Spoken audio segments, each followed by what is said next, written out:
오늘 우리에게 주신 하나님의 말씀은 구약 성경 시편 57편 1절부터 11절까지 말씀입니다. 오늘은 아둘람까지 찾아오신 하나님, 이런 제목으로 함께 말씀을 나눕니다. 한번 따라서 합니다. 아둘람까지 찾아오신 하나님, 아둘람까지 찾아오신 하나님. 여러분 혹시 그 오래된 드라마인데요, 허준 드라마 보신 적 있으세요? 허준, 또 뭐 이산, 동의, 이런 드라마. 그런데 그 드라마의 이제 주제곡으로 이렇게 그 연주를 했던 그 연주가가 있죠. 저도 그 이산의 그 주제곡이었던 약속이라는 곡을 들어봤는데 정말로 이렇게 그 가슴 깊이 간절하게 이렇게 다가오더라고요. 다가오는데 그 연주자가 누구냐면 송솔나무예요. 송솔나무. 저는 그래서 음악하기 위해서 이름을 그렇게 지었나 했어요. 그랬더니 그게 본명인가 봐요. 본명. 성이 송씨고 이름이 솔나무. 근데 가만히 생각해 보니까 이름이 또 잘 조화가 맞다, 그런 생각이 들어요. 송이 한자로 소나무잖아요. 그런데 솔나무가 무슨 나무냐면 소나무예요. 소나무. 그래서 송솔나무. 그런데 이 송솔나무가 어렸을 때, 아주 어렸을 때는 굉장히 부유하고 가정 환경이 좋았대요. 그런데 아버지가 사업을 하다가 부도가 난 거예요. 부도가 나가지고 갑자기 이 송솔나무가 어렸을 때 어쩔 수 없이 아이를 미국의 이모댁에 이제 이민을 보낸 거예요. 이민이라고 하지만 피난을 보낸 거죠. 그래서 갑작스럽게 가다 보니까 뭐 영어도 준비 안 되고 아무것도 준비 안 되고, 갑자기 가족은 사업은 망하고 가족들은 뿔뿔이 흩어지고 이 송솔나무도 머나먼 타국에 던져진 거예요. 그런데 거기에 키도 작고 영어도 한마디도 못하고, 그러다 보니까 학교에 가면은 늘 왕따와 무시당하고 뭐라고 조롱하고 뭐라고 하는데 한마디도 알아들을 수 없고, 내가 갑자기 바보가 된 것 같은 그런 생각. 그러면서 늘 눈물이 식사가 되고 혼자서 지내고 그랬어요. 그런데 그런 왕따와 비웃음과 조롱 가운데에서 유일한 탈출구가 어디였냐면 화장실이었어요. 화장실에 앉아서 혼자 있으면 그나마 누구도 나를 조롱하지 않으니까 거기에 있는데, 어느 날은 이제 그 자기가 어렸을 때 믿었던 그 하나님을 향하여서 하나님께 그렇게 이야기를 한 거예요. 내가 왜 미국으로 와야 됐을까요? 그리고 이 고통을 겪어야 되죠. 나는 왜 이렇게 키가 작은 걸까요? 영어를 한마디도 못해서 왜 바보 취급 당하는 걸까요? 그리고 그렇게 막 울면서 그러고 있는데 마음속에 어떤 음성이 들리더래요. 그래서 마음속에 어떤 이야기가 들으냐, 얘야, 다른 친구들은 너와 놀아주지 않고 너를 왕따시킬지 모르지만 내가 너의 친구란다. 그런데 그 음성을 들으니까 갑자기 마음이 평안해지기 시작하는 거예요. 그래서 또 이제 이야기를 합니다. 사람들이 내 이름을 불러주지도 않아요. 나는 잘못 태어난 거 아닌가요? 그러고 있을 때 바로 또 마음속에서 어떤 음성이 들리냐, 아니다, 나는 실수가 아니다. 너는 너의 머리카락까지도 내가 너를 세고 있고 너의 앞길을 내가 계획할 것이다. 그런데 그 가운데에서 조금씩 힘을 얻고, 그 어두움 가운데에서, 어려움 가운데에서 용기를 얻고, 그리고는 그가 13살 때에 줄리어드의 장학생으로 들어가게 되었답니다. 그래서 그가 지금도 그가 이제 어떤 일을 하냐면은 1년에 한 70여 차례 미자립 교회, 작은 교회에 가서 사례도 받지 않고 자기가 연주하고 사람들을 위로하고 용기를 북돋아주고, 그리고 이제 일본 가운데 그 쓰나미가 오고 지진이 있었잖아요. 그래서 피해가 있다는 그 소식을 듣자마자 일본에 6일 만에 달려가서 거기에서 임시 거처에 있는 사람들, 하루아침에 모든 걸 잃어버린 그들을 향하여서, 마침 그때에 이제 그 한국 드라마들, 그 아까 했던 그 이산이라는 드라마가 막 방송되고 있는 그때였나 봐요. 그래가지고 그 음악을 탁 연주하니까 사람들이 그 음악을 통해서 힐링을 얻는 거죠. 위로를 얻고 용기를 얻고, 그러면서 일본에서 오히려 4년 반 정도 선교도 하고 음악으로 위로도 하고 그렇다는 그 이야기를 듣게 됩니다. 그런데 오늘 말씀도, 오늘 본문도 그 송솔나무와 같이 참 정말로 극도의 절망, 어디 하나 소망이 없고 내가 왜 이렇게 해야 되는지 그 이유도 그 상황도 이해할 수 없는 그러한 사람에게 오늘 하나님이 찾아오신 이야기예요. 오늘 본문에 나오는 사람은 누굽니까? 다윗이죠. 다윗은 우리가 생각하면 뭐가 생각납니까? 목동으로서 콧노래를 부르면서 양을 치고 쫙 목동이 앞서가면 양들이 쫄쫄쫄 따르는 그런 풍경, 하늘에는 뭉게구름이 떠 있고 그런 것이 연상이 되나요? 그런 목동의 모습. 그런데 그가 골리앗을 물리치기도 하고 장군이 되기도 하고 나중에는 어떤 인물이 돼요? 왕이 되죠. 왕이 되는데 보통 왕이 아니고 왕의 기준이 되는 사람이 돼요. 경건한 사람이 어떤 사람인지, 경건한 왕이 어떤 왕인지 그런 왕이 돼요. 그런데 그런 왕으로 세워지기까지 하루아침에 된 것이 아니고 바로 오늘 이 자리가 있었다는 것을 기억할 필요가 있습니다. 그게 어디냐? 오늘 지금 이 다윗이 가장 어려운 갑작스러운 절망, 갑작스러운 벼랑, 갑작스러운 웅덩이에 빠진 상황이 된 거예요. 오늘 어디에 와 있냐? 오늘 우리가 읽은 그 본문 57장에 보면 그 위에 파란 글씨로 여러분 성경책에 혹시 기록되어 있습니까? 다윗이 사울을 피하여 어디에 있을 때예요? 굴에 있을 때. 굴에 있을 때. 이제 다윗이 그 굴에 있었던 것이 여기 말고 또 다른 곳이 있는데 아마도 지금 아둘람 동굴로 추정을 합니다.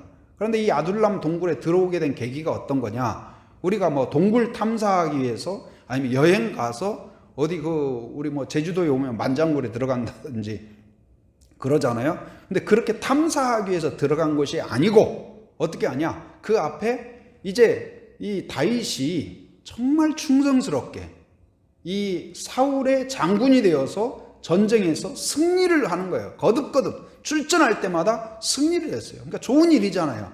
그런데 사울이 매우 기분이 좋았는데 다윗이 계속 승리를 하자 백성들한테 인기가 막 올라가는 겁니다. 그리고 백성들이 노래를 부르기 시작해요. 근데 노래를 무슨 노래 부르냐? 사울은 천천히요, 다윗은 만만히로다.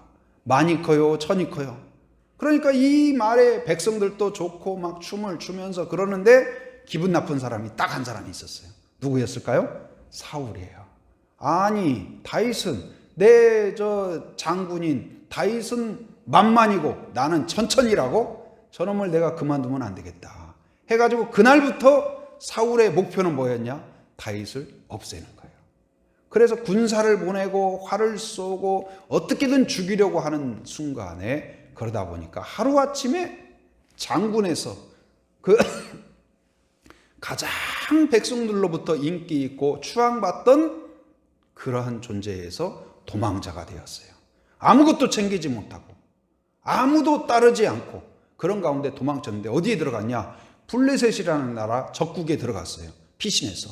아무도 모르겠지. 여기까지는 찾아오지 않겠지. 그런데 적국에서 신하 중에 한 사람이 알아본 거예요. 딱 알아보고 왕이시여, 다윗입니다. 다윗. 저 사람을 보호해주면 안 됩니다. 그래서 그 말을 듣고 다윗이 어떻게 했냐? 거기서 미친 척을 해요. 그 당시에 이제 수염을 길렀나 봐요. 수염을. 그래서 침을 질질 흘려요. 일부러 수염에 이렇게 뚝뚝 떨어지게.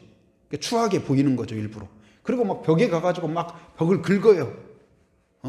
내가 정신적으로 문제가 있다 이걸 막 의도적으로 벽을 막 긁어요. 그러니까는 그 블레셋 왕이 딱 보고 신하들한테 에이, 저런 게 무슨 다윗이야. 백성들이 만만이라고 노래 부르던 그 용감한 다윗이라고 말도 안 돼. 당장 내쫓아. 이 왕궁을 이렇게 더럽히냐 해가지고 내쫓은 거예요. 그래서 거기에서 이 목숨의 위협 가운데에서 간신히 피한 다윗이 이제는 더 이상 도망갈 수 없는 곳, 그곳이 어디냐? 바로 이 아둘람 동굴이에요. 그래서 이 아둘람 동굴이라는 것은 더 이상 도망칠 수 없고 피할 수 없고 그런 곳을 의미합니다. 그곳에 들어가 있을 때 아무도 만만이라고 다윗을 향하여서 만만이다 그렇게 칭송하던 사람들도 돕겠다고 나선 사람이 한 사람도 없는 거예요. 무기도 없습니다. 군인도 없습니다. 재정도 없습니다. 방법도 없습니다. 인맥도 없습니다. 이제는 절망이요, 죽음이요, 끝난 거고 멸망이에요. 그런데 그 자리에, 아무것도 할 수 없는 그 자리에, 그 아들람 동굴에 아무도 찾아오지 않는 그곳에 바로 누가 찾아오셨을까요? 모든 것을 아시는 하나님이 다윗을 찾아오신 줄 믿습니다. 오늘 우리도 각각의 마음 가운데 여러 가지 동굴이 있을 수가 있습니다. 질병의 동굴, 우울증의 동굴, 사업의 여러 가지 어려움의 동굴, 그러한 이 코로나의 상황 가운데에서 또한 겪는 어려움들, 또한 가족 간의 갈등, 인간 갈등, 직장에서의 갈등, 이러한 어려움들이 있을 수 있습니다. 누구도 도와줄 수 없는 것 같은 그 문제, 그 가운데에서 우리가 다니엘 기도회를 계속하면서 강사들의 그러한 간증들을 들으면서 그런 생각이 들어요. 한 사람 한 사람이 그 동굴이 있었구나. 누구도 도와줄 수 없는 그곳이 있었구나. 그런데 그들에게 특징이 있어요. 동굴이 없는 사람이 누가 있겠어요? 특징이 있는데 그 동굴에서 어떻게 있냐? 누구를 만났을까요? 하나님을 만났다는 사실이에요. 하나님을 만났다는 사실이에요. 여러분, 그 은혜가 여러분에게 있길 바랍니다. 오늘 그 동굴에서 여러분 막다른 골목에 도망쳤을 때, 내 잘못도 아니고 사울의 시기심 때문에 이렇게 되었을 때 어떤 말을 우리가 내뱉을 수 있을까요? 자기를 저주하고 나를 끝까지 쫓아오는 그 사울을 저주하고 분노하고 분개하고 이 세상을 한탄하고 분노하고 그런 것이 앞서지 않을까요? 일반적이지 않을까요? 그런데 다윗은 어떻게 했을까요? 1절 같이 한번 읽어봅니다. 자, 시작. 하나님이여 내게 은혜를 베푸소서. 내게 은혜를 베푸소서. 내 영혼이 주께로 피하되 주의 날개 그늘 아래에서 이 재앙들이 지나가기까지 피하리이다. 첫 번째 뭘 외칩니까? 하나님이여. 여러분 한번 따라서 합니다. 하나님이여. 하나님이여. 하나님이여. 하나님을 부르는 것, 이게 기도의 시작입니다. 하나님을 부르는 것, 이것이 우리의 영적인 바른 출발의 시작이에요. 여러분, 어린아이는, 건강한 어린아이는 어떻습니까? 100점 맞아도 누구부터 찾아요? 엄마 찾는 거죠. 가다가 넘어져도 어디 부딪혀도 누구부터 찾아요? 엄마 그러는 거예요. 엄마 엄마 엄마 엄마 하면서 엄마를 부르면 부를수록 아이는 안전해집니다. 엄마를 부르면 부를수록 건강해져요. 엄마를 부르면 부를수록 위로가 있어요. 엄마를 부르면 부를수록 격려가 있어요. 상처가 없지는 않습니다. 그러나 상처를 치료받고 회복되고 건강하게 자라가요. 우리의 영적인 것도 마찬가지입니다. 우리는 어디에서 시작이 돼야 될까요? 예수를 믿어도 문제가 있고 어려움이 있고 고난이 있고 그럴 수 있어요. 내가 왜 이 아둘람 동굴에 들어와야 되는 것일까? 저 사울한테 벼락이 떨어져야 되는 거 아닌가? 그럼 분노가 막 부글부글 끓어오르지 않을까요? 그런데 그때에도 오늘 다윗처럼 하나님을 부르는 성도가 되기를 바랍니다. 하나님을 부르면 거기에서 기도가 시작되는 것입니다. 평안이 시작되는 것입니다. 믿음이 거기에서 싹트기 시작하는 거예요. 그리고 그가 하나님을 향하여 외칩니다. 뭐라고 외칩니까? 내게 은혜를 베푸소서. 그 다음에 어떻게 돼요? 또 내게 은혜를 베푸소서. 여러분, 성경을 필사하는 사람이 잠깐 졸다가 아까 썼던 거 다시 쓴 게 아니에요. 반복하는, 이게 지금 노랫말이거든요. 노래를 계속 반복하는 건 뭘까요? 강조하는 거예요. 간절함이에요. 여러분, 하나님 앞에 주시면 좋고요. 구해 주실 거면. 하나님 바쁘면 저 김 집사님 기도 제목만 들어주시고 저는 그냥 너무 피곤하시면 내년에 들어주셔도 돼요. 여러분, 그런 분 계세요? 아닙니다. 하나님은 다른 사람 기도도 들어주시지만 내 기도를 들어주셔요. 여러분, 하나님 앞에 지금 다윗의 간절함이 있길 바랍니다.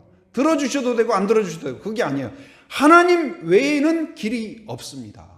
피할 데가 없어요. 블레셋도 가봤는데 거기서도 발각이 되어서 죽을 뻔한 거예요. 지금 자기 땅에 있지만 안전하지 못해요. 아둘람 동굴이라는 것은 막다른 골목이에요. 그런데 하나님 저를 도와주십시오. 그런데 요청할 때 뭐예요? 은혜를 내리소서. 은혜를 내리소서. 그렇게 이야기합니다. 은혜를 내리소서. 은혜란 무엇입니까? 권리가 아닙니다.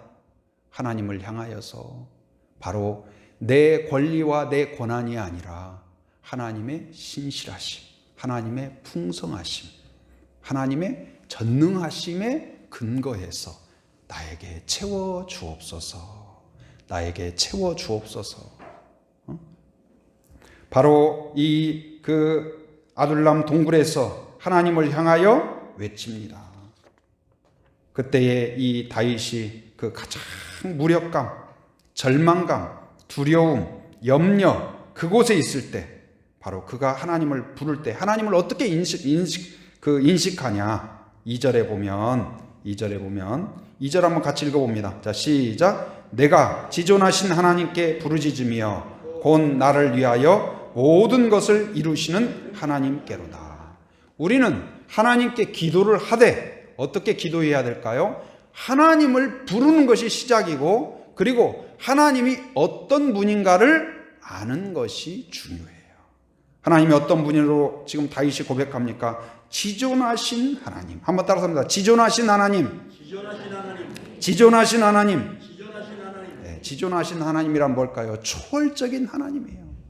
누구도 다가올 수 없지만 아버지도 형제도 나를 막 추앙하던 백성들도 다가오지 못하지만 누구는 다가올 수 있다? 그분은 상황을 초월해서 지역을 초월해서 나를 찾아오실 줄 믿습니다. 하나님은 바로 그런 분입니다. 아무도 도울 수 없다고 생각하는 이국 만리에 있는 미국에 있든 어디에 있든 아프리카에 있든 어디에 있든 하나님이 찾아오실 수 있고 도우실 수 있다. 그 믿음을 갖기 바랍니다. 자녀가 군에 가 있습니다. 여러분 아무리 사랑해도 내가 가서 옆에서 같이 잠자고 좀 서툴면 내가 가서 막 옷까지 챙겨주고 세탁해주고 그러고 싶나요? 가서 요청을 해보면 뭐라고 할까요? 어머님 사랑의 마음은 알겠지만 집에서 여러분 기도하십시오. 여러분 잘 보호하겠습니다. 허락을 안 해주죠. 그러나 그곳 가운데에서도 바로 누가 함께 하실까요? 하나님이 함께 하실 수 있다. 그 믿음을 갖기 바랍니다. 바로 지존하신 하나님, 온 세계를 다스리는 하나님입니다. 지혜가 풍부하신 하나님이에요. 답이 없다고 생각해도 하나님은 풀 수 있는 지혜가 있습니다. 우리의 끝은 하나님의 시작이다. 하나님이 답이다. 그것을 믿는 여러분이 되길 바랍니다. 그리고 하나님은 또한 어떤 하나님으로 고백합니까? 3절 읽어봅니다. 자, 시작. 그가 하늘에서 보내사 나를 삼키려는 자의 비방에서 나를 구원하실지라. 하나님이 그의 인자와 진리를 보내시리로다. 하나님을 어떤 분으로 고백합니까? 하나님은 나의 구원자이십니다. 하나님은 나의 구원자이십니다. 우리를 죄에서 구원하셨고 이스라엘 백성을 바로 애굽에서 구원하셨고 홍해에서 구원하셨고 광야에서 구원하셨고 오늘 다윗이 그렇게 고백하죠. 다윗이 이렇게 고백하는 것은 그냥 노랫말 좋은 그런 이야기가 아니에요. 다윗은 이걸 경험했습니다. 체험했습니다. 언제요? 어렸을 때 양을 치는데 양이 있으면 꼭 달려오는 게 있어요. 그게 뭘까요? 바로 맹수들이 다가옵니다. 이리, 늑대 이런 건 약과예요. 다윗이 고백합니다. 사자와 곰까지 다가왔다는 거예요. 내 힘으로는 도저히 물리칠 수 없는 거예요. 그런데 내 주변에 도울 사람도 없어요. 아버지를 불러도 형을 불러도 여러분 몽골 같은 데 가보세요. 목초지를 따라서 이쪽에 한 사람 저쪽에 한 사람 그래서 거기서는 목소리로 부르지 않습니다. 신호를 할 때 옷으로 이렇게 해서 신호를 서로 해요. 너무 머니까. 그래서 위기가 왔을 때 뭐 이렇게 신호를 하는 거죠. 그러나 말 타고 아무리 달려와도 그 위기를 막아줄 수가 없는 거예요. 그래서 항상 그 위기에서 혼자서 해결을 해야 되는데 다윗도 그랬던 것 같아요. 너무나 멀리 떨어져 있어가지고 아무도 도울 수 없는 그때에 다윗이 뭘 생각했냐? 하나님은 나를 보고 있다. 하나님은 나를 지킬 수 있다. 하나님은 나를 승리케 하실 수 있다. 그래서 보이는 것이 주변에 돌멩이밖에 없는 거예요. 돌멩이. 그래서 돌멩이로 물맷돌을 돌려서 하나님 하면서 돌렸는데 그 돌멩이가 정확히 사자의 그 급소를 때린 겁니다. 그래서 하나님 하면서 너무나 무서워가지고 눈을 꽉 감으면서 던졌는데 명중이 된 거예요. 그래서 눈을 뜨고 이제 죽어야 되는데 이제 1초 뒤에 내가 사자의 그 목에 내 얼굴이 딱 들어가야 되는데 눈을 떠보니까 내 눈앞에 사자가 팍 쓰러져 있는 거예요. 이걸 보면서 다윗이 뭘 느꼈을까요? 하나님이 나를 살려주셨습니다. 여러분, 사자의 입에서 여러분을 건져주시는 분이 하나님인 것을 믿으시기 바랍니다. 아무리 절망이라도 하나님은 구하실 수 있도록 손이 짧지 않다, 그 믿음을 갖기 바랍니다. 그래서 오늘 다윗이 이제 동굴이죠. 우리는 이 동굴이 있고 문제가 있고 나를 공격하는 사람들이 있으면 그 문제에 집착하고 문제의 해결을 위해서 기도합니다. 그건 당연해요. 그런데 문제가 해결되는 방식을 보면 순서가 좀 달라요. 우리의 생각하고. 문제가 해결되기 전에 먼저 해결이 되는 게 뭐냐? 첫째는 새로운 마음을 주신다. 하나님이 하나님을 찾는 다윗에게 주신 은혜가 있는데 첫 번째는 뭐냐? 새로운 마음이다. 한번 따라서 합니다. 새로운 마음을 주신다. 새로운 마음을 주신다. 다시 한번. 하나님 나에게 새 마음을 주옵소서. 두려움과 동굴이라는 것 어떤 것입니까? 습하고 어둡고 절망이고 막다른 골목이죠. 더 이상은 아무것도 꿈꿀 수 없는 곳이죠. 약속을 더 이상 하나님의 인도하심을 바라기도 어려운 곳이죠. 나는 끝났다, 망했다, 이제는 죽었다. 그리고 늘 두렵습니다. 언제 죽을지 모릅니다. 그런데 거기에서 그가 하나님을 부릅니다. 거기에 1절에서 하나님이여 부릅니다. 기도를 시작합니다. 나에게 은혜를 베푸소서. 근데 다윗이 원래 시인이잖아요. 노래도 잘하잖아요. 그러니까 이것을 이제 노래를 부르는 거야.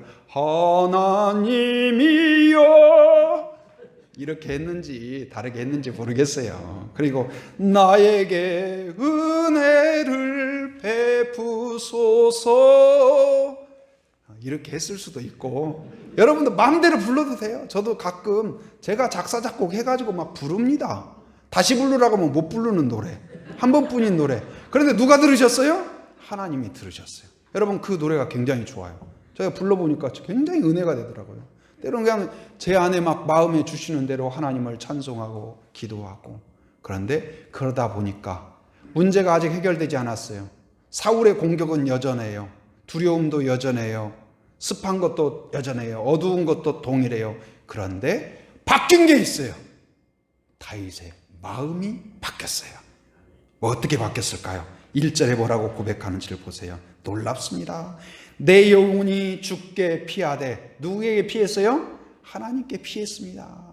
지금 똑같아요. 장소가 똑같습니다. 똑같이 아둘람 동굴이에요. 똑같이 답답해요. 똑같이 사울의 위협 앞에 있어요. 그런데 하나님께 피하니, 그러니까 우리가 하나님을 찾고 찬송을 부르기 시작하니까 내가 지금 어디에 피신한 거예요? 하나님께 피신을 했더니 어떻게 됐냐? 주의 날개 그늘 아래에서 이 재앙들이 지나가기까지 피하리이다. 지금 어디에 있다는 걸 내가 깨달았어요? 하나님의 날개 그늘 아래에 내가 있다는 것을 내가 알았습니다. 할렐루야. 여러분, 그 은혜가 있기를 바랍니다.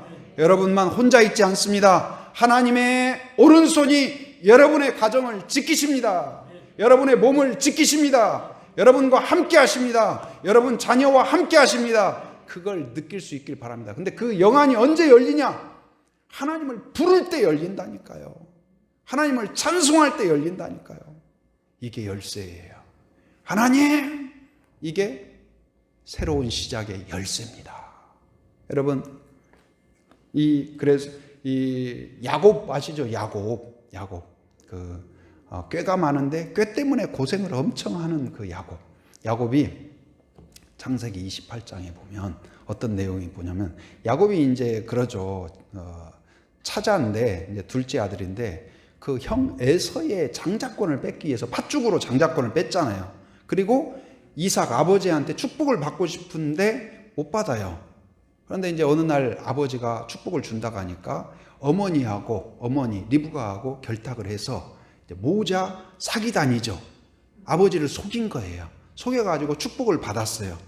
축복을 받았으면 그때부터 길이 열려야 될 거 아니에요? 그런데 어느 날 어떤 소리를 듣냐? 축복을 빼앗긴 형 에서가 뭐라고 하냐? 일을 하면서, 이 나쁜 놈, 내 장자권도 빼앗아 가더니 아버지의 축복을 빼앗아가 아버지 죽기만 해봐, 돌아가시만 해봐, 내가 당장 저걸 머리부터 발끝까지 내가 완전 도망 내리라, 막 분노에 차가지고 이렇게 하는 거예요. 여러분, 누군가가 여러분한테 내가 가만두나 봐라 하고 막 칼을 간다고 생각을 해봐요. 얼마나 두려워요. 그러자 이제 리브가하고 이 야곱이 뭐라 하냐, 너 가만히 있으면 안 되겠다, 축복은커녕 너 내일 살지도 죽을지도 모르겠다 해가지고 급히 피신을 시켜요. 급히 도망을 갑니다. 그래서 급히 가다 보니까 아무것도 없어요. 아무것도 없이 가다가 이제 들판이 나왔어요. 광야 같은 곳에. 근데 거기에서 이제 날이 어두워져 가지고 잠을 청합니다. 아무것도 없어요. 얼마나 쓸쓸해요. 여러분, 들판에서 노숙해 보셨나요? 저도 한번 그렇게 해봤거든요. 근데 그거 참 처절하더라고요. 근데 돌 하나 이렇게 딱 갔다가 대충 자리에 어떻게 하고, 이불도 없습니다. 근데 거기에 돌 하나 딱 베고 잤는데 깜빡 그래도 졸았나 봐요. 피곤해서. 근데 거기에서 하늘로 올라가는 꿈의 사닥다리가 보이고 천사들이 왕래하고 하나님의 음성이 들리는 거예요. 내가 너를 지키리라, 너에게 복을 주리라. 이 음성을 듣고 다윗이 뭐라고 고백하냐? 창세기 28장 16절 17절에서 꿈에서 깨어가지고 뭐라고 이야기하냐? 여호와께서 과연 여기에 계시거늘 내가 알지 못하였도다. 하나님이 안 계신 것이 아니라 계신 것을 우리가 깨닫지 못하는 거예요. 하나님이 여러분을 버린 것이 아닙니다. 함께 하십니다. 여러분, 깨달을 수 있기를 바랍니다. 그리고 그가 뭐라고 고백합니까? 바로 이곳이요, 이것은 다름이 아닌 하나님의 집이요. 그 들판이에요. 그런데 뭐라고 고백해요? 여기가 바로 하나님의 집이구나. 하나님이 계시는 곳. 하나님의 집이 뭘까요? 하나님의 집이 뭘까요? 바로 성전이에요. 성전. 하나님이 임재하는 곳입니다. 하나님이 함께하는 곳입니다.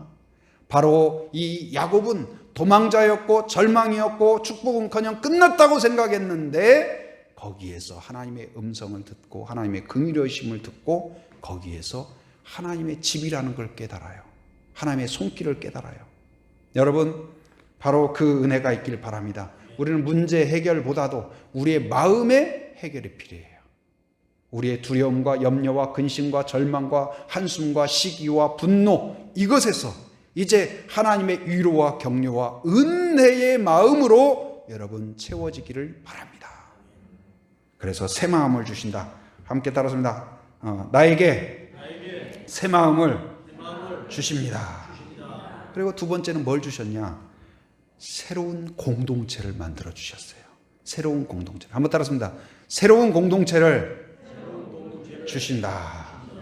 다윗이 동굴에 피신하니까 그동안 다윗은 만만이요 하던 사람들 왔을까요? 안 왔을까요? 한 사람도 안 와요.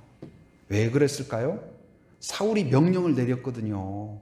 다윗을 도와주는 사람은 다 그 사람만 죽이는 것이 아니라 가족까지 다 죽인다고 하니까. 여러분, 겁나서 도와주겠어요? 여러분, 그 지명수배된 사람 도와주면 그 사람도 다 죽인다고 하면 도와주고 싶어도 도와줄 수 있겠어요? 누구도 나서지 못하는 거예요. 그런데 그때에 한 사람, 두 사람 찾아오는 사람들이 있었어요. 어떤 사람이었을까요? 다윗처럼 억울한 사람들, 상처 가운데, 억울함 가운데 있고 누구한테 이야기도 못하고 이야기해봐야 해결도 안 되고 매만 맞던 사람들이 저 고통 가운데 있고 억울한 다윗에 가면 최소한 내 말을 들어주기는 하겠구나. 그래서 다윗을 찾아와요. 다윗을 만납니다. 그래서 이야기를 들어보니까 다윗도 지금 내 코가 석자라고 지금 나도 죽을 것 같고 나도 문제 해결이 안 돼요. 그런데 다윗이 그 이야기를 들어보니까 너무 안쓰러워요. 안타까워요. 그래서 할 수 있는 말은 염려마, 내가 누구야? 내가 만만 다윗 아니야? 걱정 마. 내가 해결해 줄게. 이럴 수 있으면 좋은데 그러기는커녕 내 문제도 해결이 안 돼요. 그런데 그가 만난 하나님은 내 문제를 해결해 줄 뿐만 아니라 너의 문제도 해결해 줄 것이다. 그 믿음이 있는 거예요. 그래서 어떻게 보면은 그게 답인가 싶죠. 예를 들어서 여러분들이 어떤 기도 제목을 갖고 순에서 나눴습니다. 아니면 저에게 이야기를 합니다. 목사님 기도해 주세요. 그러면 제가 오세요. 제가 안수하겠습니다. 안수하면 일어납니다. 그러면 좋겠는데 제가 그래서 간간히 기도를 해요. 하나님 저에게 치유의 은사를 주옵소서. 그래서 마음 같아서는 아프다고 하면은 정말 못 고치는 병이 있으면 이렇게 탁 손을 놓고 기도하면 할렐루야! 그러면 얼마나 좋겠어요. 근데 이 때때로 그 고통을 보면서, 때때로 부모도 마찬가지잖아요. 자녀의 그 고통스러운 상황을 보면서 내가 아무것도 도와줄 수 없다고 생각할 때, 그때가 가장 절망스러운 것 같아요. 성도의 그 아픔과 고통을 보면서 내가 아무것도 도와주지 못할 때, 그때 가장 절망스럽잖아요. 근데 다윗의 심정이 그런 거예요. 찾아오는데 나도 지금 아무것도 못하고 있는데 나한테 뭔가 의지하고 다가오는 사람들. 그런데 차마 지금 사람이 많이 모이면 모일수록 안전해질까요? 더 위험해질까요? 사울한테 더 타켓이 될까요? 더 안전해질까요? 더 위험해지는 거 아니에요? 근데 차마 다른 데로 가라고 할 수가 없는 거예요. 왜냐하면 그 사람들도 여기가 아둘람 동굴이에요. 여기 외에는 피할 곳이 없어요. 억울함을 토로할 데가 없어요. 그래서 그들을 안고 같이 다시 내가 만난 하나님을 나눕니다. 하나님이여 같이 노래 부릅니다. 노래 불러요. 그러니까 우리 제주도에 보면 우도 아시죠? 우도에 음악회가 있대요. 음악회가 우도에 어떤 음악회가 있냐, 특별한 음악회가 있는데 동굴 음악회가 있대요. 동굴 음악회. 그래서 이제 1년에 한 차례인가 이제 이 동굴이 이렇게 물이 차 있다가 물이 빠지는 때가 있는데 그때에 이제 악기들 들고 가서 거기에서 음악회라는 거예요. 근데 여러분 동굴에서 노래를 불러보셨어요? 저희 이게 선교 이게 성지답사 갔을 때 동굴에 들어가서 거기서 같이 이렇게 노래를 불러본 적이 있어요. 그런데 와, 노래가 우리가 급조해서 노래를 불렀거든요. 계속 연습한 사람들이 아니에요. 근데 동굴에서 하니까 이게 웅장한 효과가 있고 에코 현상이 나타나고, 그래서 저는 저기서 하니까 마치 이게 굉장히 무슨 막 천사들이 같이 하는 것 같고 굉장히 노래를 잘하는 사람 같이 그렇게 느껴지더라고요. 근데 그 동굴 음악의 원조가 누구냐? 바로 이 다윗이에요. 다윗. 거기에서 그들이 하나님이여 하면 웅장하게 쫙 울려지는 거예요. 그런데 우리가 혼자 찬양할 때가 있고 다니엘 기도에도 같이 나와가지고 같이 찬양하면, 다른 사람 소리를 같이 들으면서 또 찬양하면 더 은혜가 뜨거워지잖아요.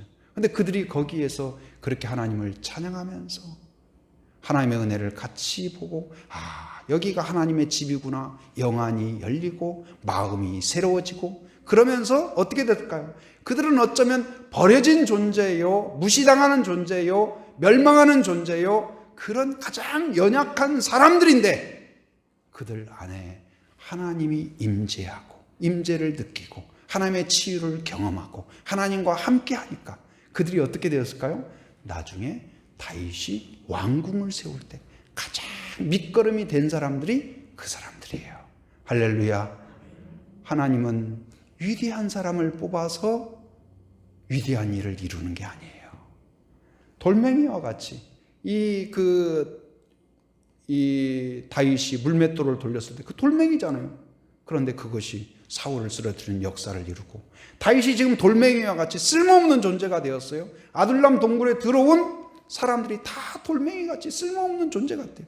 그런데 여기에 하나님이 함께 하시자 능력이 되기도 하고 주춧돌이 되기도 하고 왕국의 주춧돌이 되기도 하고 역사가 일어나요. 저는 그 다니엘 기도 계속하면서 어제 특별히 김영서 작가죠. 그 작가의 이야기를 들으면서 많은 도전을 받게 되었습니다. 그 작가가 자기의 이야기를 나누는 거예요. 9살 때부터 대학 1학년까지 성폭력과 가정폭력 가운데 살아가면서 그 절망 가운데에서 누구한테도 이야기할 수 없고 처음으로 말문을 연 것이 이제 그 교수님한테, 이 상담하는 교수님에게 이야기를 했다는 거예요. 그런데 그 교수님이 자기 부모에게 이야기를 해서 결국 또 폭행을 당하고 어려움을 겪고, 그래서 누구한테도 내 하소연도 못하고 그러는데 그가 이야기하고 호소하는 게 뭐냐? 교회가 그런 상처받은 자들, 폭력 가운데 있는 자들, 어려움 가운데 있는 자들, 어디도 받아주지도 못하는 그 사람들이 오늘 다윗한테 찾아왔을 때 받아주고, 물론 우리가 그 문제를 다 해결해 주지 못하죠. 그런데 받아주고 안아주고 함께 기도하고 함께 축복하고 그럴 때에 바로 거기에서 치유가 나타난다. 그리고 한국 교회가 바로 그런 사람들, 약자의 편에 서야 된다. 그 말에 굉장히 도전이 되더라고요. 저는 우리 교회가 그런 공동체가 되기를 바랍니다. 순히 그런 공동체가 되어야 될 줄 믿습니다. 우리가 능력이 있으니까 나한테 와라, 내가 해결해 줄게, 그게 아니에요. 나는 부족하지만 하나님이 우리와 함께 하시고 우리가 기도하면 기적이 일어날 줄 믿습니다. 나를 치료해 주신 하나님이 우리 자매님과 함께하면 우리 자매님도 동굴에서 나오게 될 줄 믿습니다. 그 믿음으로 서로 손을 잡아주고 서로 아픔을 안아주고 격려해주고, 그래서 내가 치료하는 것이 아니고 나의 손을 통하여 하나님의 치료와 위로와 격려가 나타나게 하여 주옵소서. 기도하는 그러한 공동체가 되기를 바랍니다. 그래서 그들이 처음에 모일 때는 두려움으로 모였습니다. 염려로 모였습니다. 분노로 모였습니다. 절망으로 모였습니다. 그런데 그들이 바뀌게 됐죠. 새 마음으로 바뀌었어요. 찬양의 마음으로 바뀌었어요. 기도의 마음으로 바뀌었어요. 상황을 새롭게 해석하는 마음으로 바뀌었어요. 그리고 새로운 공동체, 어디에서도 느낄 수 없는 끈끈함과 사랑과, 저는 우리 교회 성도들이 참 서로 싸우지 않고 서로 이렇게 친밀하고, 아이들도 참 서로 사이좋게 지내는 모습 보면 얼마나 감사한지 몰라요. 참 성도들끼리 이렇게 좋은 모습으로 지내는 것도 저는 복이라고 생각해요. 저는 우리 교회가 더 사랑하고 축복하고 서로 품어주고 그런 공동체가 되길 바랍니다. 그래서 그들이 이제 그 안에서 그들이 이제 하나님께 올려드립니다. 원망과 분노가 아니라 뭘 올려드렸을까요? 7절 한번 읽어봅니다. 7절. 자, 시작. 하나님이여, 내 마음이 확정되었고 내 마음이 확정되었사오니 내가 노래하고 내가 찬송하리이다. 첫 번째는 뭘 확정해요? 나는 이제 염려와 근심의 사람으로 내 근심을 내뱉는 사람이 아니라 내 입에서 뭘 내뱉겠다고요? 찬송하겠습니다. 하나님만 의지하겠습니다. 찬송하겠습니다. 여러분, 찬송을 결단할 수 있길 바랍니다. 다니엘 기도의 과정을 보면서 한 사람 한 사람 그 강사들이 다 어떤 사람일까요? 동굴에서 하나님을 만나고 찬송을 결단한 사람들이에요. 여러분, 그 은혜가 있길 바랍니다. 이제는 하나님을 바라보고 하나님을 기뻐하고 하나님께 영광 돌리기로 결단하는 성도가 되기를 바랍니다. 8절 읽어봅니다. 시작. 내 영광아 깰지어다, 비파야 수금아 깰지어다, 내가 새벽을 깨우리로다. 새벽은 뭘까요? 기도하는 걸 말해요. 정기적으로 하나님을 찾는 걸 말해요. 예수님도 새벽마다 하나님을 찾았습니다. 여러분, 우리 성도님들 제가 권면합니다. 여러분, 할 수만 있으면 일주일에 한 번이라도 새벽을 깨우고 새벽 기도에 함께 하시기 바랍니다. 나를 위하여서 자녀를 품고 여러분 기도하시고 축복하기를 바랍니다. 규칙적으로 정기적으로 가능한 주일 예배 빠지지 마세요. 예배를 사수하시기 바랍니다. 이 교회에 있는 이런 아름다운 전통이에요. 교회에 있는 여러 예배들을 여러분들이 할 수 있는 대로 사모하고 여러분 하나님을 만나고 하나님과 동행할 수 있길 바랍니다. 그래서 성령이 주시는 마음 가운데 교회에 있는 예배, 새벽 기도든 주일 예배든 수요 기도회든 여러분 그 기회를 활용하시고 여러분이 가능한 대로 하나님 내가 새벽을 깨우리라, 올해 이제 내년에 하나님 내가 예배를 사수하겠습니다. 그런 마음으로 여러분 안에 결단이 있길 바랍니다. 지난번에도 말씀드렸지만 다니엘이 결단한 것만 가지고도 하나님이 복을 주셨어요. 여러분이 이 다니엘 기도 계속되는 가운데 여러분 안에 그 사람들의 이야기가 아니라 내 이야기가 되기 위해서는 결단이 있어야 돼요. 여러분이 새로운 결단을 내릴 수 있기를 바랍니다. 그리고 어떤 결단을 내렸을까요? 이제 9절 말씀 거기 한번 읽어봅니다. 9절 같이 시작. 주여, 내가 만민 중에서 주께 감사하며 문 나라 중에서 주를 찬양하리이다. 뭘 결단합니까? 감사를 결단해요. 이제 11월 달에 우리가 추수감사절이 있었죠. 원래는 15일 다음 주일인데 우리가 다니엘 기도회가 계속돼서 어떻게 할까 고민하다가 한 주 연장해서 연기해서 다니엘 기도회가 딱 그 21일 날 끝나는 게 토요일이더라고요. 그래서 22일 날 기도회도 마치면서 그동안에 감사를 담아서 우리가 1년 동안 나에게 베풀어 주신 은혜에 감사하고 이 코로나 과정 가운데에서 안전을 지켜주시고 건강을 지켜주시고 믿음을 지켜주시고 이 코로나 때문에 믿음이 사그라든 사람이 있어요. 그냥 식어버린 사람이 있어요. 하나님과 멀어진 사람이 있어요. 여러분 그렇지 않길 바랍니다. 고난이 오면 더 하나님을 붙잡으십시오. 이게 건강한 아이예요. 여러분 아이가 걸어가다가 뭐가 이렇게 모르는 개가 탁 달려든다. 그럼 어떨까요? 애가 그냥 매미처럼 엄마 아빠한테 탁 달라붙습니다. 이게 건강한 아이예요. 하나님께 붙으십시오. 하나님과 함께 하십시오. 문제가 아니에요. 하나님과 멀어지는 게 문제예요. 여러분 하나님을 찾으십시오.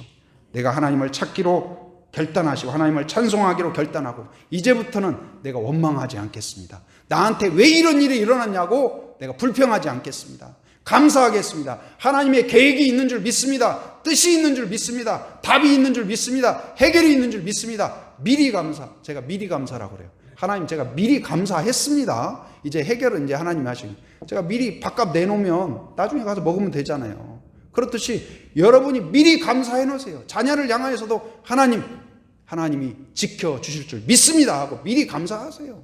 미리 감사. 여러분 먼저 감사하시고 감사하면 여러분 누가 행복할까요? 돈 많은 사람? 건강한 사람? 위치가 높은 사람? 그렇지 않습니다. 아무리 높아도 아무리 많아도 감사가 없으면 불행합니다.